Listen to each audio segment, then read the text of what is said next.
반갑습니다. 얼굴을 봐야 돼요. 표정은 볼 수 없지만 눈빛은 볼 수 있기 때문에. 자, 근데 웃는 모습은 알겠다. 누가 인상 쓰는지 누가 웃는지는 마스크를 쓰고 있어도 알 수 있을 것 같습니다. 여러분 행복하십니까? 어이고, 한 명 행복합니다. 한 명. 네, 훌륭한 분이시죠. 네. 지금 행복할 수 있는 분은 진짜 훌륭한 분입니다. 사실 지금 이 시기를 걸으면서 행복이라는 단어가 낯설게 느껴집니다. 그렇지 않나요? 행복한 게 사실은 모든 인간의 욕구이자 목적이자 목표인데, 물론 그 행복을 어떻게 이제 해석하느냐는 종교마다 또 가치관에 따라 다 다르겠지만, 어쨌든 중요한 건 모든 사람은 행복하기 위해 삽니다. 행복을 추구하며 삽니다. 행복을 목표로 하며 삽니다. 행복하기 위한 절대적 조건은 기쁨입니다. 행복의 조건이기도 하고요, 행복의 결과이기도 합니다. 기쁘면 행복하죠. 그리고 행복하면 기쁩니다. 그래서 행복의 어찌 보면 동의어라고 할 수 있는 가장 근접한 동의어가 기쁨입니다. 다시 질문을 바꿔서 여러분에게 던지겠습니다. 여러분은 지금 기쁘십니까? 잘 생각해 보세요. 진짜 기쁜지. 지금 기쁘지 않는다면 과거에 언제 기뻐했습니까? 우리의 삶을 한번 돌아보세요. 내가 언제 기뻤지? 과거에? 뭐 예를 들어 볼게요. 아주 작은 예는 핸드폰 최신형을 샀을 때 기쁘죠? 아이폰 최신 업버전을 사게 되었을 때, 내 돈 내서 기쁘지 않은가? 자, 돌려봅시다. 누가 선물을 줬어? 아이폰 최신형을. 와, 뭐 기대도 안 하죠?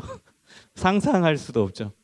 엄청 기쁠 거예요. 누가 선물을 줬는데 핸드폰 최신형을 선물해 줬어. 너무 기쁘죠. 저도 그런 선물을 받아본 적이 없는데 그렇게 선물을 준다? 그러면 정말 날아갈 것 같이 기쁠 것 같아요. 자, 우리 대학생 친구들 여기 있는데요. 좋은 학점이 나왔을 때, 우리 서소문교회 하늘시야 청년들은 공부를 잘하는 걸로 알고 있어요. 여러분 성적 많이 잘 나오는 걸로 아는데, 성적표에 웃고 있네요. 자, 성적표에 딱 4.3 만점에 4.25가 나왔어. 기분 좋죠? 네, 좋을 거예요. 공부 잘하는 친구들은 공부 좋을 겁니다. 기쁠 겁니다. 자, 그리고 우리 대학교를 졸업하고 가장 큰 고민이 취업이죠. 내가 원하는 직장에 취업 원서를 냈는데 합격했어요. 어때요? 기쁘죠. 엄청 기쁘죠. 또 소개팅을 했는데 내가 진짜 원하던 사람이 나왔어. 이상형이 나왔어. 그리고 잘 됐어. 그리고 사귀기로 했어. 오, 기쁘지? 네, 너무나 옛날 일이야. 네, 우리 옛날 일인 우리 청년들이 너무 많아서, 예, 잘 될 겁니다. 오늘 설교를 잘 들으면. 자, 그럴 때 기쁩니다. 우리의 기쁨에 조건들이 다 있어요. 우리 나름대로. 이것이 있으면 기쁘다. 이것이 되면 기쁘다. 그런데 잘 보면 그 기쁨이라는 것은 항상 조건이 따라온다는 거죠. 원하는 핸드폰이라는 조건이죠. 그걸 얻었을 때 기쁜 거고, 학점을 목표로 했고 나는 공부를 좋아해서 좋은 학점이 나왔으면 좋겠다. 이게 내가 원하는 건데 그 원하는 것을 성취하면 기쁜 거고, 내가 이 직장에 꼭 가고 싶었는데 그래가지고 원서를 냈는데 몇 번 떨어졌어. 그런데 이번에는 합격했어. 그럼 기쁜 거예요. 왜? 내가 원하던 직장이니까. 공무원 시험을 봤는데 계속 떨어졌는데 이번에 합격했어. 그럼 기쁜 거예요. 왜? 내가 진짜 원하던 진로였고 내가 가지고 싶었던 자격이었기 때문에. 그래서 기쁜 거예요. 원하는 것을 얻을 때 우리는 기쁘다라고 얘기하고, 그때 행복하다라고 이야기할 수 있는 것입니다. 자, 그렇다면 한 가지 더 질문은, 여러분 핸드폰 원하는 걸 얻었을 때, 그리고 직장 원하는 데 갔을 때, 그리고 좋은 학점 나왔을 때 그 기쁨의 유효 기간은 얼마나 됐나요? 이게 또 우리의 과제입니다. 우리의 고민입니다. 유효 기간이 있다라는 게 슬픈 거죠. 핸드폰 최신형 얻으면은 그 기쁨의 유효 기간은 얼마가요? 10년 갑니까? 20년 갑니까? 1년은 갑니까? 1년 안 갈걸요? 좋은 학점 받았을 때 그 기쁨의 유효 기간은 그냥 한 며칠이죠. 나 진짜 좋은 학점 맞았네. 그래서 장학금도 받게 됐네.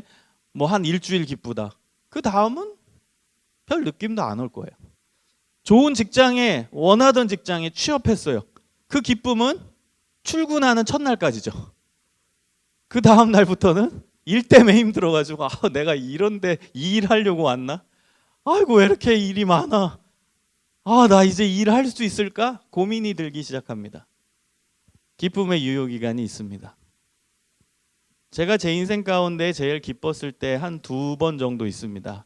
설교를 준비하면서 생각을 해봤는데 첫 번째는 미국에서 박사학위를 끝냈을 때, 박사학위를 받았을 때 기뻤습니다. 제가 그때는 이미 목회자고 목회 활동을 하고 있고 그런 단계이기 때문에 한번 제 나름대로 실험을 해봤어요. 무슨 실험을 했냐면 이 박사학위를 받았을 때 너무 기쁜데 이 기쁨의 유효 기간이 며칠 갈까 세봤습니다. 정말 날짜를 얼마 갔냐? 19일 갔습니다. 19일. 처음 일주일은 정말 기뻤어요. 너무 날아갈 것 같더라고요. 자, 그 다음 2주차 됐을 때 그 기쁨이 반감이 됐어요. 그냥 줄어드는 거예요, 자연스럽게. 그리고 19일 지나니까 아예 내가 박사학위를 받았던가? 내가 언제 공부를 했던가? 아예 그 생각조차 안 나는 그 기쁨은 제로로 바뀌었습니다. 아예 기쁨이라는 감정이 내 안에 남아있지 않는 거예요. 그냥 일상이 되어버린 거죠. 내가 언제 공부했나 보다 나 학위 받았나 보다 이 정도지. 나 그래서 좋다? 이런 감정은 제로로 바뀌는 것을 경험했습니다. 그 이후에는 내가 이제 공부도 다 했는데 이제 뭐 할까? 어떤 사역을 해야 할까? 고민 아닌 고민이 들기 시작하는 거예요. 그게 인간의 삶입니다. 두 번째, 제가 또 기뻤을 때가 언제였냐면 16, 17년 전에 제가 군종 목사로 사역을 했을 때 처음으로 제 차를 샀습니다. 그 전까지는 차가 없었고요. 차를 처음 샀는데 어떤 차를 샀냐면 중고차로 코란도를 샀어요. 옛날 코란도요. 지금 말고. 근데 그 코란도를 너무나 사고 싶었어요. 그리고 이제 군종 목사는 산에도 가야 되고 들에도 가야 되고 전방 부대도 가야 되고 하니까 그냥 세단보다는 그런 SUV, 그러나 좀 더 찝차형의 SUV가 필요했어요. 저한테 그게 또 잘 맞았어요. 제 스타일을 그걸 사고 싶었거든요. 그래서 그 중고차를 딱 샀을 때 눈물까지 흘렸어요. 너무 좋아서 잠을 못 잤어요. 밖에 나가가지고 걔 안았어요. 와, 이 차가 내 차구나. 너무 행복한 거예요. 너무 좋은 거예요. 자, 그 차를 타고 진짜 그 뒤에 초코파이를 가득 싣고 병사들한테 초코파이 나눠주려고 여기저기 다 다녔어요. 안 가본 데가 없어요. 저는 공군이었기 때문에 더더욱 사이트가 넓었어요. 육군은 몰려 있지만 공군은 군종 목사 국방부 TO가 적기 때문에 한 사람이 맡아야 되는 부대가 훨씬 많았어요. 육군보다. 그래서 제가 처음에 맡았던 부대가 춘천부터 화진포 해수욕장 있는데 아시죠? 강원도 동해 위쪽에 있는 거기까지 맡았어요. 거기도 부대가 있어요. 공군 부대. 그래서 춘천에서 그 화진포 해수욕장 갔다가 강릉에도 부대가 있어서 강릉도 갔다가 가평에 가면 화학산이라고 있어요. 우리 수양관, 우리 교회 수양관에 가다가 갈라져요. 여러분 기회가 되면 우리 화학산 한번 가봤으면 좋겠어요. 끝내줍니다. 어떤 의미에서 끝내주는지는 같이 가보면 알아요.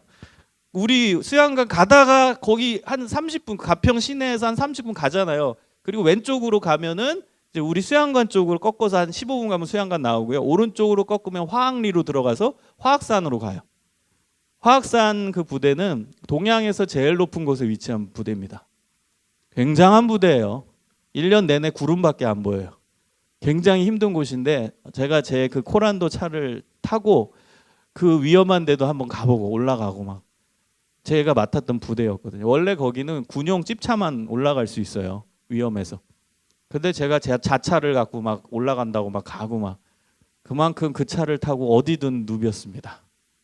그런데요, 그 기쁨이 한 2달 가더라고요. 2달 정도 딱 지나니까 허리가 아픈 거예요.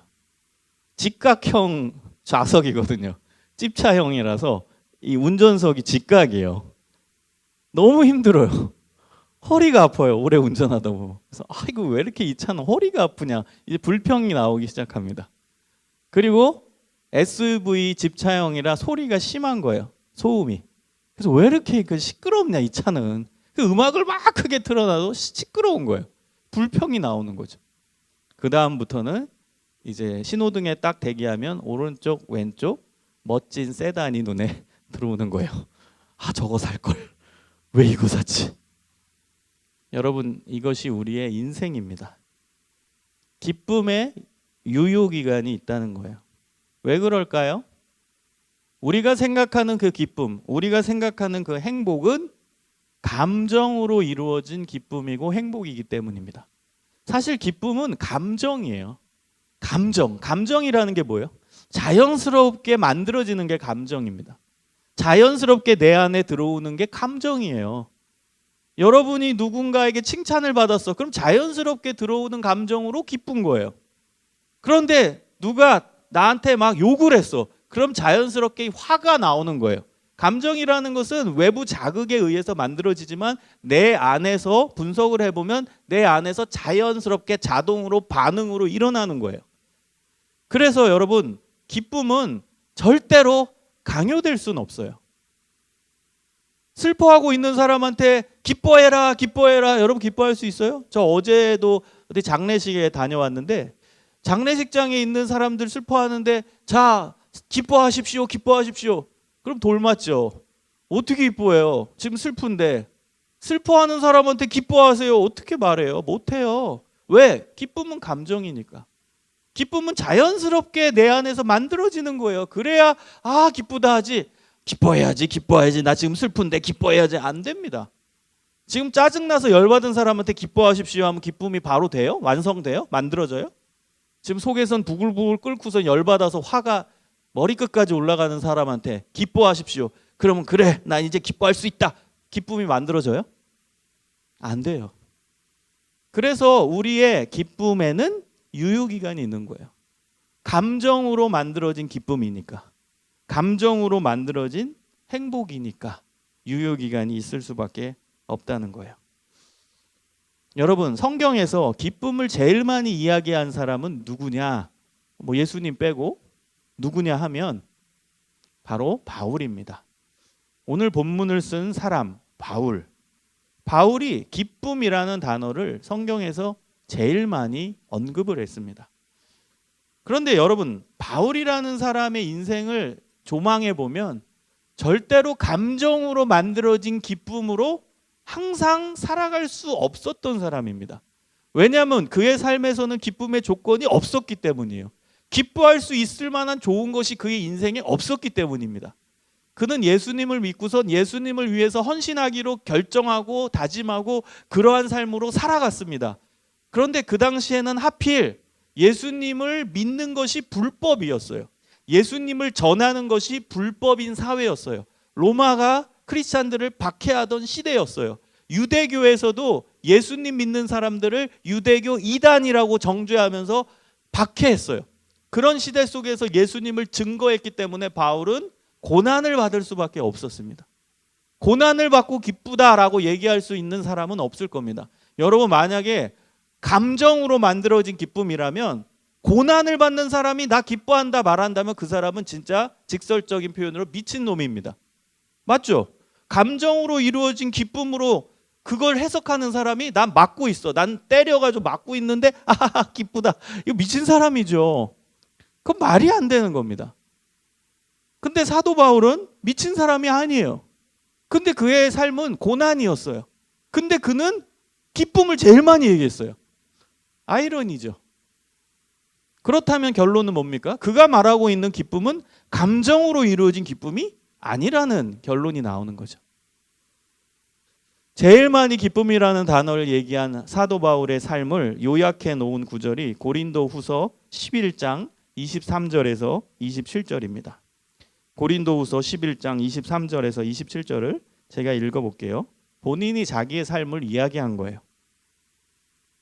그들이 그리스도의 일꾼이냐 정신없는 말을 하거니와 나는 더욱 그러하도다. 내가 수고를 넘치도록 하고 옥에 갇히기도 더 많이 하고 매도 수없이 맞고 여러 번 죽을 뻔하였으니 유대인들에게 40에서 하나 감한매를 5번 맞았으며 3번 태장으로 맞고 1번 돌로 맞고 3번 파선하고 일주야를 깊은 바다에서 지냈고 여러 번 여행하면서 강의 위험과 강도의 위험과 동족의 위험과 이방인의 위험과 시내의 위험과 광야의 위험과 바다의 위험과 거짓 형제 중의 위험을 당하고 또 수고하며 애쓰고 여러 번 자지 못하고 줄이며 목마르고 여러 번 굶고 춥고 헐벗었노라. 여러분 지금 바울보다 힘든 분 손들어 보세요. 자기의 인생을 얘기한 거거든요. 나는 바울보다 내 인생 더 힘들다. 말할 수 있는 사람이 있어요? 정말 인간이 겪을 수 있는 모든 고난을 다 겪었죠. 여러분 우리가 지금 뭐 매 맞고 있어요? 그런 사람 없죠? 집에서 매 맞고 지금 부모님 곁에 있는 사람 없죠? 없어요. 근데 바울은 매 맞았어요. 엄청나게 맞았습니다. 얼마나 많이 맞았냐? 유대인은 같은 동족이에요. 바울은 유대인이에요. 근데 같은 동족 유대인에게 40에서 하나 감한매 39대를 5번 맞았대요. 당시 법에는 사람을 40대 못 때리게 했습니다. 왜? 40대 맞으면 사람은 죽는다라고 그 당시에 의학적으로 판단했기 때문에.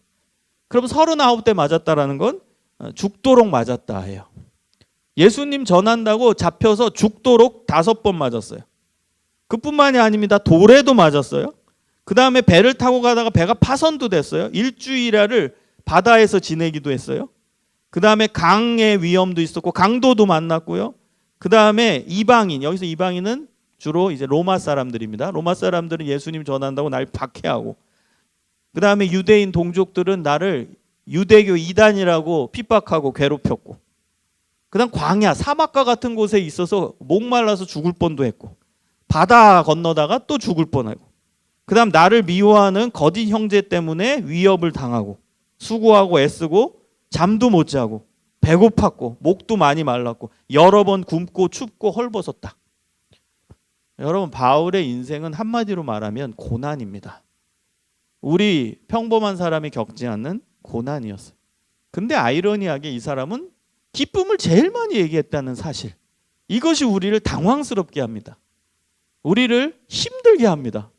힘들게 하지 않아요? 여러분 성경을 깊이 있게 보면은 편안하게 안 넘어가요. 너무 우리를 힘들게 해요. 아니 이 사람은 평범한 인간이 겪지 않을 고난을 겪으면서 어떻게 기쁨을 제일 많이 얘기하지?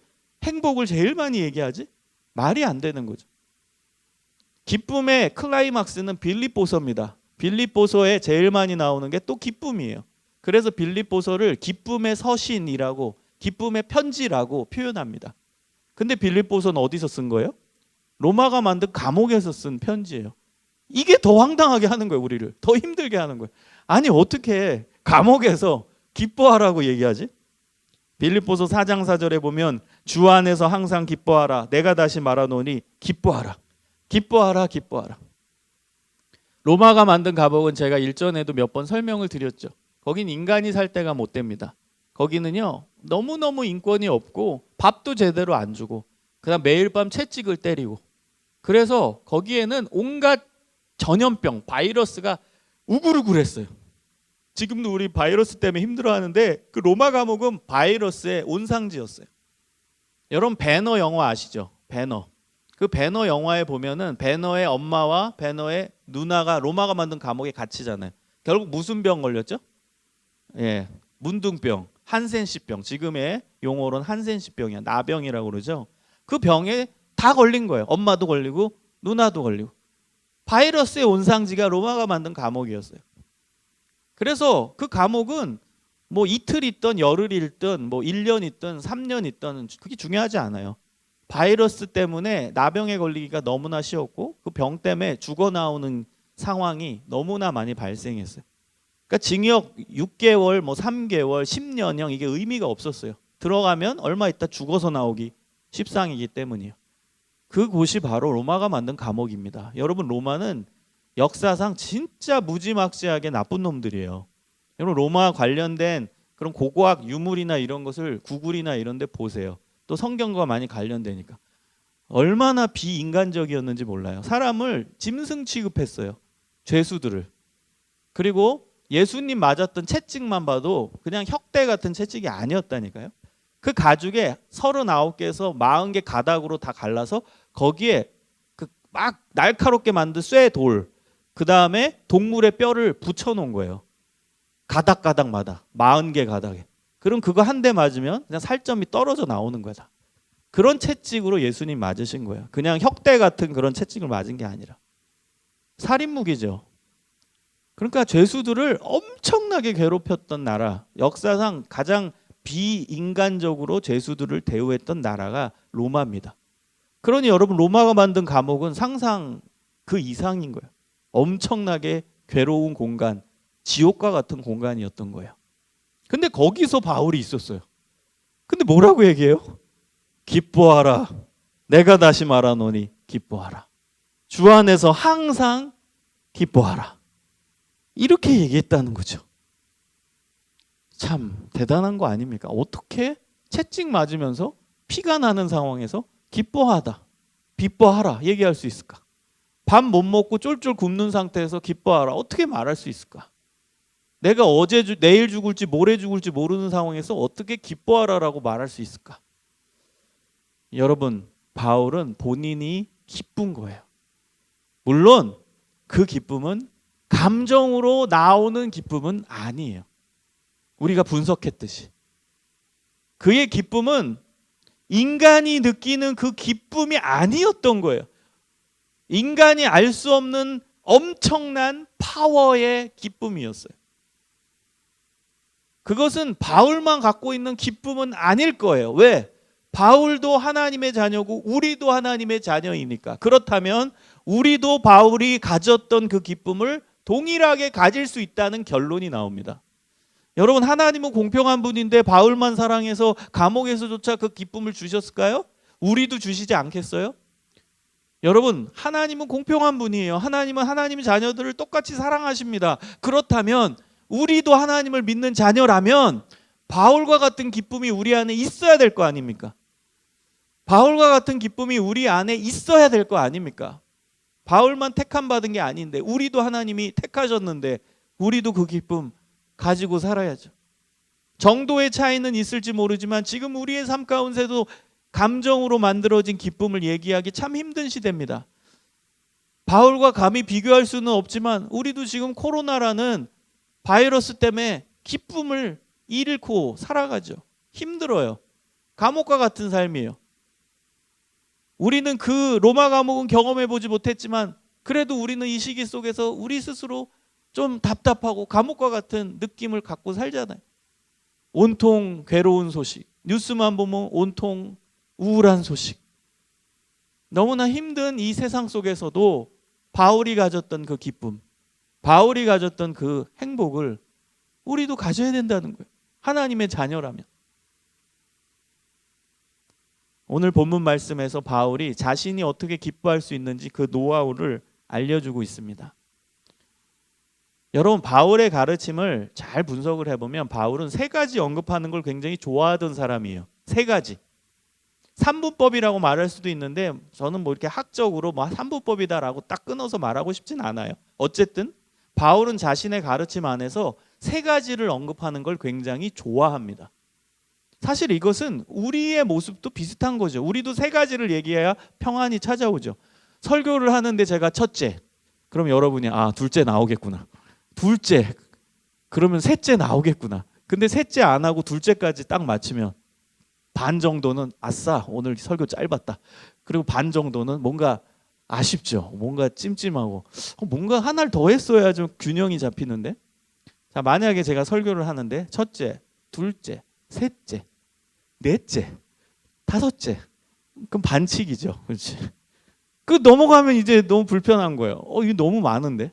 그래서 우리도 사실 세 가지를 언급하는 걸 편안하게 느껴요. 그건 인간의 본성이기도 해요. 바울은 예를 들어 볼게요. 데살로니가전서 1장 3절에 보면 너희의 믿음의 역사 하나, 사랑의 수고 두 개, 우리 주 예수 그리스도에 대한 소망의 인내 세 개, 우리 하나님 아버지 앞에서 끊임없이 기억함이니 세 가지를 언급해요. 그리고 우리 오늘 찬양 시간에 했던 게 데살로니가전서 5장 23절이에요. 평강의 하나님이 너희를 찬양했죠? 그 구절이에요. 평강의 하나님이 친히 너희를 온전히 거룩하게 하시고 또 너희의 온 영과 혼과 몸이 우리 주 예수 그리스도께서 강림하실 때에 흠없이 보존되기를 원하노라. 세 가지 언급했죠. 영과 혼과 몸. 그 다음 고린도전서 13장 13절 우리가 잘 아는 구절이에요. 그런즉 믿음, 소망, 사랑 이 세 가지는 항상 있을 것인데 그 중에 제일은 사랑이라. 세 가지 언급했어요. 고린도후서 13장 13절 축복기도 우리 주 예수 그리스도의 은혜와 아버지 하나님의 사랑과 성령의 교통하심이 너희 무리와 함께할지어다. 세 가지. 이게 다 사도 바울이 얘기한 거예요. 다 세 가지를 언급합니다. 그런데 놀라운 것은 이 세 가지가 따로따로 떨어져 있는 게 아니라 붙어 있어요. 연결되어 있어요. 그래서 저는 이것을 통전적 삼분법이라고 제 나름대로 명명을 했어요. 세 가지가 나눠져 있는 것 같은데 연결이 되었어요. 통전이 돼 있다. 그거는 서로 교통한다란 뜻이에요. 여기 갔다 저기 갔다 다 이리저리 하나인데 그 안에서 굳이 나누자면 세 개로 나눌 수 있지만 결국 존재는 하나다. 이게 통전이라는 뜻입니다. 잘 보세요. 믿음, 소망, 사랑 이거는 떨어져 있는 것 같지만 하나의 특성을 강조하는 듯해 보이지만 결국 그건 하나입니다.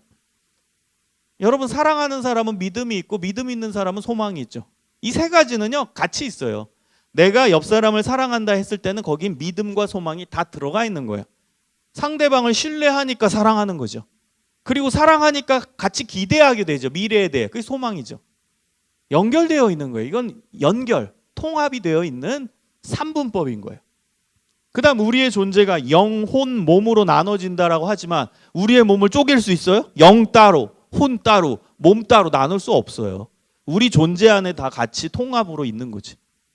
그래서 이걸 통전적 삼분법이라고 말할 수 있는 거예요. 함께 통합이 되어 있어요. 삼위일체 하나님도 마찬가지죠. 고린도후서 13장 13절 그런즉이 아니죠. 주 예수 그리스도의 은혜와 아버지 하나님의 사랑과 성령의 교통하심, 성부 하나님, 성자 예수님, 성령 하나님 각각 다른 분이세요? 아니잖아요. 우리가 믿는 하나님 삼위일체 하나님, 서로 교통하시고 서로 통합하시는 하나님, 세 개로 나눠진 것 같아 보이지만 존재는 하나인 삼위일체 하나님을 믿는 거예요. 하나님 개념에서도 이 통전적 삼분법이 들어가는 거죠. 하나예요. 존재는. 하나님은 한 분이세요. 그렇게 본다면 여러분 오늘 본문 항상 기뻐하라, 쉬지 말고 기도하라, 범사에 감사하라도 삼분법으로 나눠진 것 같아 보이지만 결국 뭐예요? 하나예요. 하나. 이것이 하나님의 뜻이다. 그리스도 예수 안에서 너희를 향하신 하나님의 뜻이니라. 항상 기뻐하라, 쉬지 말고 기도하라, 범사에 감사하라. 이것이 세 개로 떨어진 것 같아 보이지만 결국 이것은 하나라는 거예요. 하나로 묶여있는 하나의 의미예요. 그렇다면 여러분 항상 기뻐하는 사람이 항상 기도하는 사람이고 항상 기도하는 사람이 항상 감사하는 사람이에요. 여러분 앞에 수식어는 다 똑같은 거 아시죠? 항상 기뻐하라, 쉬지 말고는 항상이죠. 그 다음 범사에는 항상이에요.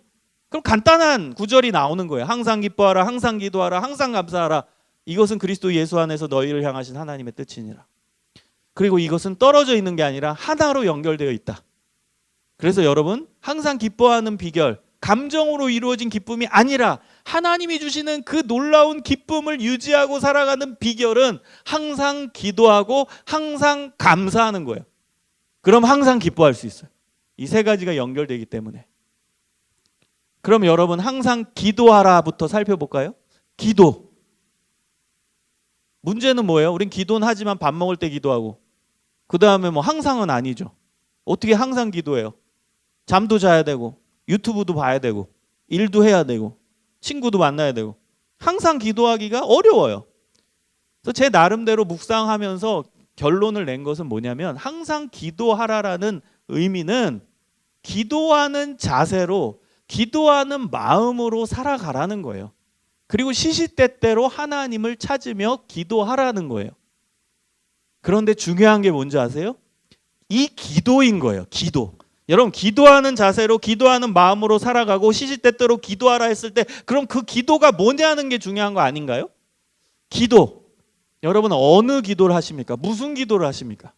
이 기도에 주목해 봐야 돼요. 이 기도를 잘 분석하기 위해서 제가 헬라어를 하나 쓰겠습니다. 성경의 원어가 헬라어니까. 여러분 성경에서 신약에서 기도하라, 기도라는 단어에 해당하는 헬라어가 두 가지가 나옵니다. 첫 번째 단어는 프로슈코마이라는 단어가 나와요. 기억하세요. 프로슈코마이. 두 번째는 데오마이라는 단어입니다. 그럼 먼저 데오마이라는 단어부터 제가 설명할게요. 데오마이라는 단어, 기도하다라는 이 단어는 나의 필요, 내가 뭔가 원하는 게 있을 때, 내가 갑자기 배고파요. 그래서 하나님 밥 주세요. 기도할 때 있죠? 하나님 저 지금 시험 봐야 돼요. 좋은 점수 주세요. 기도할 때 있죠? 하나님 제가 지금 직장 상사를 만나서 회의해야 되는데 너무 어려운 일이에요. 도와주세요. 기도할 때 있죠? 이 기도가 데오마이의 기도입니다. 내 필요를 간구하는 기도, 이게 데오마이입니다. 우리 일상생활에서 잘하는 기도예요. 내가 원하는 거 있을 때 하나님께 기도하는, 그게 데오마이예요. 근데 첫 번째 단어인 프로슈코마이라는 단어는 주로 성경 신약에서 어느 때 나오냐? 하나님의 뜻을 들을 때, 하나님의 뜻이 무엇입니까? 라고 기도할 때 사용되었던 용어가 프로슈코마입니다. 우리 그런 기도할 때 있죠. 하나님 선택의 순간에서 하나님 뜻이 무엇입니까? 하나님 제가 지금 화가 많이 났어요. 하나님 이 고난을 주신 하나님의 뜻이 무엇입니까? 하나님 제가 지금 배신을 당했어요. 하나님 어떤 의미로 저에게 이런 일을 겪게 하십니까? 그 하나님의 뜻을 듣는 기도가 프로슈코마입니다. 근데 여러분 오늘 본문에서 쉬지 말고 기도하라의 그 기도하라는 프로슈코마일까요? 데오마일까요? 맞춰보세요. 프로슈코마입니다. 여러분 이제 의미를 정확히 알겠죠? 항상 기도하라에서 쉬지 말고 기도하라에서 그 기도는 내 필요를 시시때때로 간구하는 기도가 사실은 아니고요. 시시때때로 하나님의 뜻이 무엇입니까? 하나님의 생각이 무엇입니까? 하나님은 무엇을 원하십니까? 그 하나님의 뜻을 기다리고 간구하고 듣는 기도를 항상 하는 거예요. 여러분 이 기도 안 하잖아요. 여러분 오늘 항상 기뻐할 수 있는 비결을 성경에서 알려주는 거예요. 여러분 기도도 제대로 해야 됩니다. 항상 기뻐할 수 있는 비결로서 항상 기도하라가 나오는데 그 기도는 그냥 내가 필요한 거, 여러분 필요한 걸 계속 간구하면 또 어떤 딜레마에 빠져요? 또 감정으로 이루어진 기쁨으로 또 빠지는 거예요. 맞죠? 내가 지금 원하는 게 이루어지지 않아서 지금 감정 상태가 지금 힘든 건데 이거 들어주면 나 기쁠 수 있습니다. 그럼 다시 감정으로 만들어진 기쁨으로 빠지는 거죠. 근데 오늘 본문에서 기쁨은 감정으로 이루어진 기쁨이 아니라니까요. 그러니까 당연히 데오마이는 아닐 수밖에 없는 거죠. 그래서 여기서 말하는 그 기도는 하나님의 뜻을 기다리고 뜻을 생각하고 하나님이 뭘 원하시는지를 듣는 기도입니다. 듣는 기도. 여러분 기도는 대화지만 어디에 주안점이 있느냐에 따라 달라요. 데오마이의 기도는 내가 주체예요. 내가 필요한 것을 일방적으로 하나님께 올려드리는 거예요. 하나님 좀 들으세요. 내가 얘기하는 거예요. 이게 데오마이예요. 하나님 저 이거 필요해요. 저거 필요해요. 저 힘들어요. 뭐 해주세요. 저 억울해요. 뭐 해주세요. 이게 데오마이예요. 내가 하나님께 쏟아내는 기도. 그런데 프로슈코마이는 뭐예요? 내가 쏟아내는 게 아니라 이제 하나님이 나한테 말씀하시는 거예요. 나는 듣는 거예요. 하나님 뭐라고 말씀하세요? 하나님 그 뜻은 뭐죠? 하나님 제가 이 일을 겪은 이유가 무엇이죠? 하나님 제가 이 삶을 살아가는 삶의 이유가 무엇일까요? 하나님 제가 이런 일을 겪었어요. 무슨 의미로 저에게 이런 일을 허락하셨나요? 듣는 기도를 하는 게 프로슈코마이의 기도입니다. 여러분 하나님의 뜻을 듣는 기도를 매 순간 하시기를 소망합니다. 이 기도를 오늘 하나님이 가르쳐 주시는 거예요. 여러분 때로는 데오마의 기도도 필요해요. 우리의 필요를 간구하는 것도 필요하죠. 그러나 그것이 100% 우리의 기도의 전부가 되어서는 안 돼요. 오히려 사도 바울은 오늘 항상이라는 단어를 언급하면서 쉬지 말고라는 단어를 언급하면서 프로슈코마이의 기도가 중요함을 반복하고 강조하는 거예요. 하나님의 뜻을 듣는 기도가 우리의 삶에 필요합니다. 여러분 매 순간 하나님의 뜻이 무엇인가를 고민하십시오. 기도하십시오. 억울한 일 당했을 때 그냥 단순히 억울함 풀어주세요라는 데오마이 형의 기도를 하지 마시고 하나님 이 억울한 일이 나에게 다가온 이유가 무엇입니까? 하나님의 뜻을 알려주소서. 프로슈코마이의 기도로 바꾸세요. 하나님 저 지금 되게 우울합니다. 우울함 해소해 주세요라는 기도보다는 하나님 우울한 삶이 저에게 왜 찾아왔는지 하나님의 뜻을 알려주소서. 그 기도를 드리시기 바랍니다. 기도의 성숙은 데오마이의 기도에서 프로슈코마이의 기도로 바뀌는 게 그것이 성숙한 기도로 나아가는 증거입니다. 자, 두 번째입니다. 항상 감사하라. 여러분 감사라는 신앙의 덕목은 우리가 익히 많이 들어왔을 겁니다. 감사하라 감사하라. 성경에 감사하라가 많죠. 감사는 여러분 단순한 겁니다. 단순한 게 뭐냐면 하나님을 인정하는 거예요. 나에게 주신 모든 것이 하나님으로부터 왔다라고 인정하는 게 감사입니다. 내가 먹는 음식, 그래서 우리가 감사기도하면 밥 먹잖아요. 그 왜 그래요? 하나님이 주셨다는 걸 인정하는 게 감사기도잖아요. 밥 먹을 때 하는. 그뿐만이 아니에요. 모든 거, 나에게 주신 모든 거, 예배 드릴 수 있는 기회를 주신 거, 학교 다닐 수 있는 기회를 주신 거, 직장에서 일할 수 있는 기회를 주신 거, 이 모든 것이 다 하나님으로부터 왔다라고 인정하는 게 그것이 감사입니다. 여러분 이 감사만 회복하잖아요. 그럼 삶이 바뀝니다. 나에게 주신 게 다 하나님이 주셨다. 이걸 인정하는 사람은 진짜로 행복이 찾아와요. 하나님이 주시는 행복.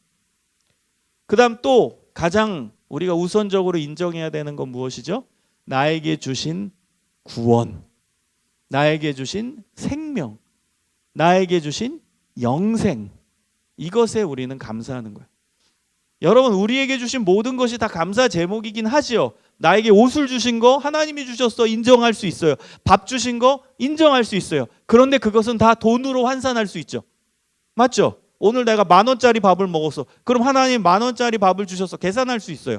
하나님 저 양복 입고 왔어요. 50,000원짜리 양복을 입고 왔어요. 그 50,000원어치 다 계산할 수 있어요. 그런데 구원은 계산할 수 있나요? 구원은 계산 불가해요. 여러분 영원한 생명을 얻었다. 이거 돈으로 환산할 수 있어요? 경제학자한테 영생을, 영원한 생명을 돈의 가치로 환산해라. 그럼 뭐라고 얘기하겠어요? 이거는 돈의 가치로 환산할 수 없어요. 지금 예를 들어서 우리나라의 재벌한테, 재벌이 죽어가요. 병 걸렸어요. 그런데 당신의 생명을 30년 연장해 주겠습니다.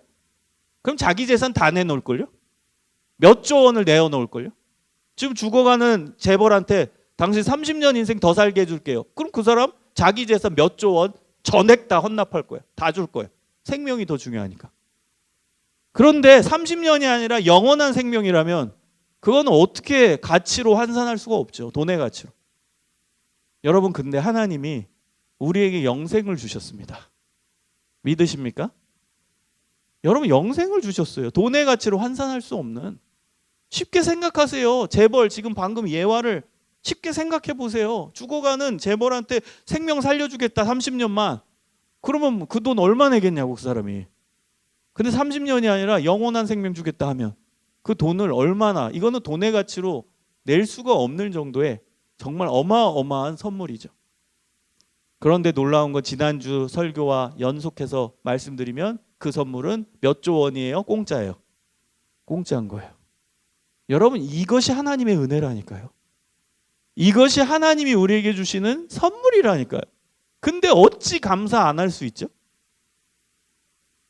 어찌 감사 안 할 수 있냐고요.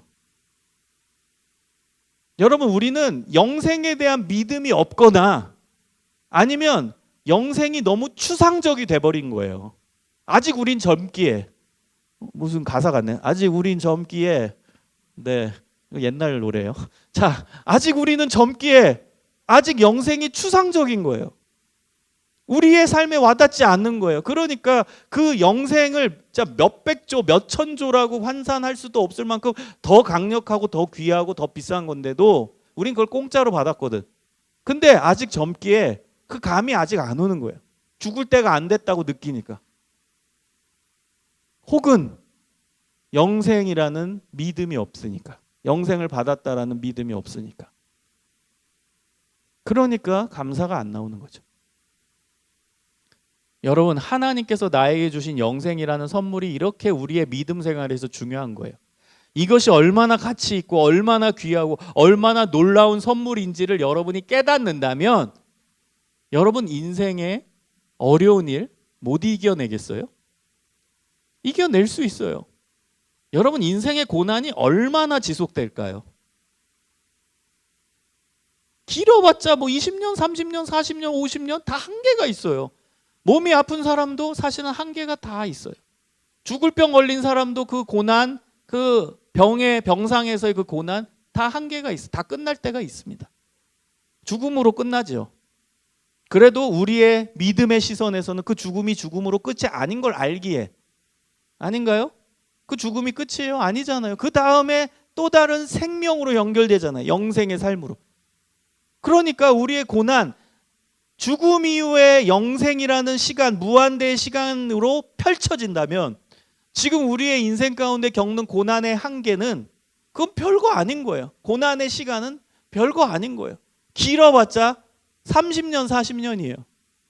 지금 우리의 100년 인생을 통해 봤을 때야 길게 보이지만 영원이라는 관점에서 30년, 40년을 생각해 보세요. 그건 점에 불과하겠죠. 점. 그렇게 작은 거예요. 그러니 우리는 감사할 수 있는 거예요. 내가 아무리 괴롭게 산들 그래봤자 지금 여러분 나이 뭐 30입니까? 40입니까? 어떻게 되면 50입니까? 계산해 보세요. 한 80까지 산다고 계산해 보세요. 길게 잡아요. 50년이에요. 50년. 그렇다고 뭐 인생 전체가 고난이에요, 여러분? 아니잖아요. 성취해서 기쁠 때도 있고 뭐 좋은 일 결혼해서 기쁠 때도 있고 자식 생겨서 기쁠 때도 있고 그 기쁨의 시간들도 있잖아요. 제가 얘기하는 그 기쁨의 시간은 감정으로 이루어진 기쁨이요. 그 시간이 또 인생 곳곳에 있잖아요. 그럼 그걸 빼고 순수하게 고난만 받는 시간만 계산해 보세요. 그럼 절반 계산한다면 여러분 나이 30이라면 80까지 사시다면 25년 50년 전체 인생 중에 반 25년 정도 고난 받는 거예요. 그거 못 이겨내겠어요?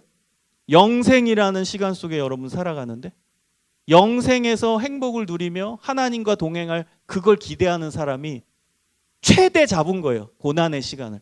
그 25년을 못 견디면 살겠어요. 그래서 여러분 우리가 회복해야 되는 건 뭐냐면 고난이 피해가기만을 원하는 게 아니라 고난아 피해가라 오지 말라가 아니라 하나님이 나에게 주신 구원이라는 선물의 가치를 높이는 거예요. 내 안에서. 그게 믿음입니다. 나에게 주신 믿음의 가치가 얼마나 큰지, 나에게 주신 영생의 가치가 얼마나 큰지를 회복하는 거, 그 가치를 높이는 거, 내 안에서 그걸 실제 경험하는 거, 그게 우리의 믿음의 과제입니다. 사도 바울과 우리의 차이가 뭔지 아세요? 사도 바울은 그 고난의 외적인 요인이 훨씬 우리보다 많았지만 우리보다 기쁨의 레벨이 높았던 이유는 그 안에 구원이라는 그 선물에 대한 가치가 우리보다 훨씬 컸기 때문입니다. 그가 느끼는 구원, 영생이라는 선물에 대한 느낌의 가치가 우리와 비교할 할 수 없을 만큼 많고 강했기 때문입니다. 그래서 그는 항상 기뻐할 수 있었어요. 감옥에서도 항상 기뻐할 수 있었어요. 빌립보서 3장 20절에서 21절을 보면 바울이 얘기합니다. 그러나 우리의 시민권은 하늘에 있는지라 거기로부터 구원하는 자 곧 주 예수 그리스도를 기다리노니 그는 만물을 우리에게 주사 그의 역사로 우리 낮은 몸을 자기의 영광의 몸의 형체와 같이 변하게 하시리라. 바울이 뭐라고 고백해요? 나의 시민권은 하늘에 있다. 난 영생을 얻은 자다. 나는 영원한 생명을 얻은 자다. 그걸 기대한대요. 시민권이 이 땅에 있지 않대요. 대한민국 시민권, 미국 시민권 이게 중요한 게 아니라 나는 하늘의 시민권을 갖고 있대요. 이 사람은 항상 하늘을 기대하며 산 거예요. 영생을 기대하며 산 거예요. 내가 죽어도 나는 하늘나라에 가서 나의 몸을 영광스럽게 만들어주실 예수님이 기다리고 있노니 나는 그래서 기뻐할 수 있다라고 고백하는 거예요. 영생에 대한 가치가 그 안에 충만했기 때문이에요.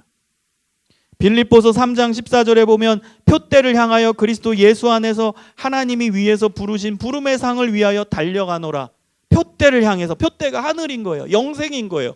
그 영생을 향해서 그리스도 예수 하나님이 나에게 위에서 약속하신, 이게 구원이에요. 그 구원을 위하여 나는 달려간다. 오늘도 내일도. 그 구원이 나를 기다리고 있으니까. 그래서 그는 항상 기뻐할 수 있었어요. 여러분, 이것을 받아들일 때 진정한 감사가 나올 수 있고 진정한 기쁨이 우리에게 회복될 줄 믿습니다. 여러분, 기쁘게 사십시오. 마지막으로 저는 한 샘플을 소개하려고 합니다. 우리가 잘 아는 샘플일 수도 있는데요. 저는 안수연 의사라는 사람을 너무나도 좋아합니다. 그 청년 바보 의사 1, 2, 그다음 영화로, 다큐멘터리로 유튜브에 다 있어요. 집에 가서 꼭 보세요. 안수연 의사 너무나 훌륭한 하나님의 사람입니다. 영락교회 출신이고요. 아버지는 영락교회 은퇴 장로님이신데 너무나 멋있는 하나님의 사람이었어요. 그분은 이미 이 세상 사람이 아니죠. 하나님 나라에 가신 분이죠. 평범한 의사였고, 그리고 군의관으로 사역하다가 결국에는 병사들과 함께 풀밭에서 식사 같이 나누다가 유행성 출혈열에 걸려서 33살의 나이로 죽었어요. 그런데 놀랍게도 그분의 장례식장에, 고려대학교 모교였던 고려대학교 장례식장에 4천여 명이나 몰려왔어요. 유명한 의사도 아니었고 무명의 의사고 갓 전문의를 딴 아무도 모르는 군의관이었어요. 근데 어떻게 그렇게 많은 사람이 왔을까? 그 4천여 명을 조사해보고 대충 봤겠죠. 그 다음에 거기 안수연 의사를 추모하는 사람들이 장례식장에 온 사람들을 만났거든요. 그랬더니 그 사람들은 다 안수연 의사의 은혜를 받은 사람이었어요. 이 의사는 오늘 본문의 말씀처럼 항상 기뻐하라, 쉬지 말고 기도하라, 범사에 감사하라를 지키면서 살았던 위대한 신앙인이었어요. 항상 기쁨의 표정으로 다른 사람에게 다가갔어요. 병원 앞에 구두 닦기 아저씨한테도 꽃과 책을 선물해 드렸고요. 그리고 힘들어하는 사람에게 항상 기도하셨고요. 기도를 대신해 주었어요. 수술대 위에서 저는 크리스찬입니다. 환자분은 아닐지라도 저는 하나님을 믿고요. 하나님을 의지하면서 수술하기 원합니다. 기도해 드려도 될까요? 어떤 환자가 싫어요 하겠어요? 그 절박한 상황에서 저 기도해 주세요. 이 의사는 퇴원한 환자도 신방하며 다녔습니다. 퇴원한 환자 신방하는 의사 있나요? 아무도 없죠. 그렇게 아름다운 의사였습니다. 하나님의 사랑을 나눠주는 의사, 항상 기도하는 의사, 사람들에게 감사를 표현하던 의사, 환자에게, 간호사한테, 병원 직원에게, 병원 앞 구두 닦기 아저씨한테도 항상 감사한다라고 표했던 진짜 멋있는 하나님의 사람이었습니다. 저는 제일 감동받은 게 무엇이냐면 장례식장에서 군의사령관, 의사 중에 제일 군의관 중에 높은 사람이 크리스찬이셨는데 그분이 안수연 의사의 삶을 조망하면서 한마디의 명언을 남깁니다. 안수연 의사는 군복을 입고 우리에게 왔던 예수님이라고 착각이 들 정도로 예수님을 닮은 사람이었습니다. 멋있죠? 군복을 입고 우리에게 왔던 예수님과 같은 착각이 들 만큼 예수님을 많이 닮은 사람입니다. 헨리 아우엔이라는 사람의 저서가 있습니다. 예수님을 생각나게 하는 사람. 여러분은 이 세상에 살면서 예수님을 생각나게 하는 사람을 만나본 적이 있습니까? 어떤 사람을 만났는데 만약에 2000년 전에 예수님이 이 땅에 사신다면 바로 저 사람과 같을 거야. 그런 사람을 만난 적이 있습니까? 반대로 여러분이 누군가한테 당신은 예수님을 생각하게 하는 사람이야. 여러분이 그런 칭호를 받는다면, 그런 칭찬을 받는다면 인생에서 가장 크게 성공한 사람일 것입니다. 여러분, 우리의 목표는 예수님을 생각나게 하는 사람입니다. 이 시대 가운데 우리가 더 추구해야 되는 우리의 삶의 모습은 예수님을 생각나게 하는 사람의 모습입니다.